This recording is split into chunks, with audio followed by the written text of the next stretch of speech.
Hola, hola a todos. I hope you are doing well. I'm so excited to have you back for another video. We're just gonna jump right into it. So, you regret your college major. Y no se preocupen. This is an experience that is more common than many of us think. But a lot of the times, especially as first gen, we carry these pressures of always having to be right and sure the first time. We can't make mistakes, we can't change our minds, but that is far from the truth. As human beings, we are always adapting, we are always evolving. And sometimes for a lot of us, we discover new career interests that we had no idea we would have till we finally graduate and are working 9 to 5s. So we're gonna keep it real over here and share effective examples, provide conversations that will help you brainstorm as you figure out your best next steps starting any career transitions. Sorry, my phone, it went on, but real quick, let's go ahead and have a sip of mi cafecito. Now, a few things I want to talk about before we talk about your options. Número uno, about 40 to 50% of individuals that attend colleges here in the US completely regret their major. And again, a lot of them don't realize it until after graduation, which is why, again, I am highlighting this experience is more common than you think. Please do not be hard on yourself. Give yourself grace as you are carving out your career path, the different steps you are going to be doing. You need to have a clear mind. And to be able to do so, you must have self-compassion with yourself, especially given the fact that so many first gen that start college go in right after high school, whether it's community college or straight into a 4-year. Next thing you know, you're 17, 18 years old, having to figure out what career you want to do for the rest of your life. And that's a lot of pressure. So with that said, please do not be hard on yourself. You don't deserve that. You deserve to give yourself grace. You've made it so far. You are a first generation college graduate with so many skills, so many transferable skills, so many experiences, as well as just soft skills that you've earned from your major that can literally, once again, be transferable for so many careers. Always remember, you have options. Speaking of options, let's go ahead and talk about the first one. So numero uno, if you are regretting your college major, just know that you can use your transferable skills that you earned and learned in your major, as well as from college overall, and put that on your resume, your portfolio, your CV, your cover letter, whatever the job descriptions may be asking of you. You might be thinking, well, what exactly are transferable skills? So I'm going to give 2 examples of what that could look like. Number one, let's say you're a psychology major and you're learning a little bit about everything, right? And let's say you find yourself in the world of research in psychology. And if you're working on qualitative research and analyzing the testimonials that come with qualitative research, so if you're interviewing people for your study, or if you're interviewing people to help with a study, same skills that you use to analyze these testimonials from interviews, as well as transcribing and going over the interviews for this qualitative research of the study, those skills right there are very similar to what a podcast editor does. So if you want to work in the podcasting world, the editing side, you're going to be transcribing, analyzing episodes, and organizing the needed content for a successful podcast episode, aka organizing the successful data testimonials of the qualitative research you may be working on in your psychology major. Here's another example. Let's say your major is sociology, social sciences. You are developing your understanding of human behavior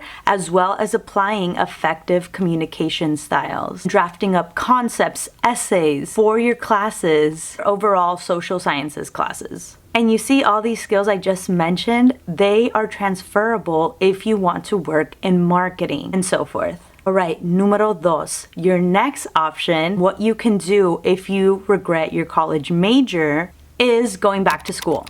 Whether you want to go back for a bachelor's degree, whether you want to go back and pursue graduate studies, law school, a certificate program, whatever it may be. And this time when you go back to school, you will have a better understanding of what it is you want to do career-wise. If you go back to school, that also presents to you the opportunity to keep expanding and growing your network, because it's important to remember, especially as first gen, a lot of the times our network is our net worth. Yes, we can have all the skills, the degrees needed for a lot of these jobs, careers, etc. But something that is just as powerful is having a defined network. Let's say you got your bachelor's degree in creative writing. After some time and working in your field, you want to expand your horizons, especially because your love for creative writing may not be the same. Or you simply want to have the opportunity to apply to more high-paying, diverse jobs. So then you decide to go back to school to pursue a graduate degree, whether it's in business, communications, marketing, etc. You will be able to explore a new field because a lot of the times graduate programs don't necessarily require you to have the same undergrad degree as the graduate degree you're looking to pursue. And two, if you come in with a major such as creative writing into a completely different field, you'll be coming in with a rich perspective that maybe a lot of other people in your cohort may not have. Thus, you adding value to not only your graduate school cohort, but also for yourself. As you apply the skills from your previous workplace, as well as from the skills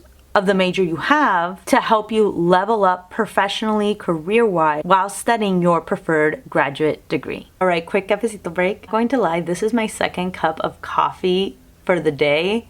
However, it's now afternoon time and I had my first cup early around 7 a.m. So, alright, numero tres on what else you can do if you regret your college major, and that is applying to career and professional fellowships. So here's the thing, let's say you graduated from undergrad, you're already in the workforce, you're making money because you want to work on your savings, you have bills you need to start paying, as well as you want to start tackling down your student loan repayment, whatever the case may be, right? And even though you like your current 9-to-5 job, you want to be able to have more options in the future, whether that is you going back to school or looking into other jobs in different fields, but you have transferable skills for. That's where exploring and applying to career and professional fellowships is so crucial, because numero uno, a lot of those fellowships you do not need to be in school to partake in. Also, there are so many of those fellowships that do provide a stipend. And a lot of the times those fellowships, they don't demand the same amount of hours as a full-time job. So if you can sit down, rearrange, and figure out your schedule,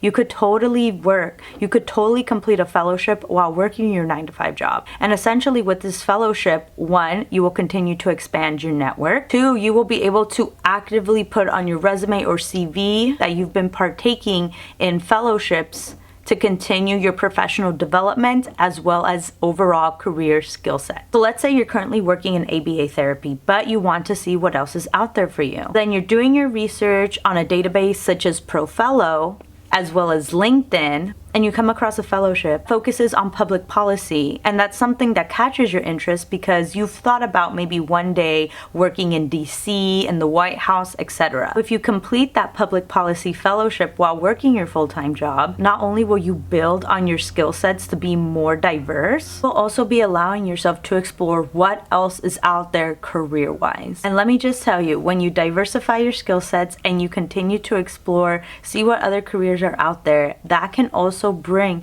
the potential of salary increases. And again, I really want to highlight the best places to find career professional fellowships is either on ProFellow, a database I've shared and talked about a lot in the past, so I'll continue to do so and provide the link down in the description, as well as on LinkedIn. Which reminds me, I really need to make a video completely dedicated to the world of LinkedIn because it is such a powerful tool.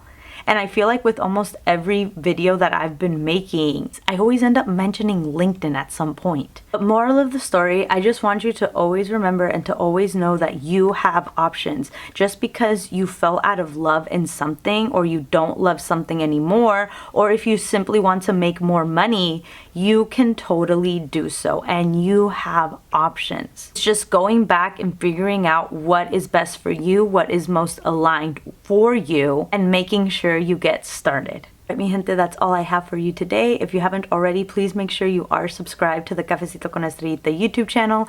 It would mean the world. Please make sure to like and leave a comment for this video. And if you are interested in working together one-on-one, please check out the Cafecito con Estrellita membership.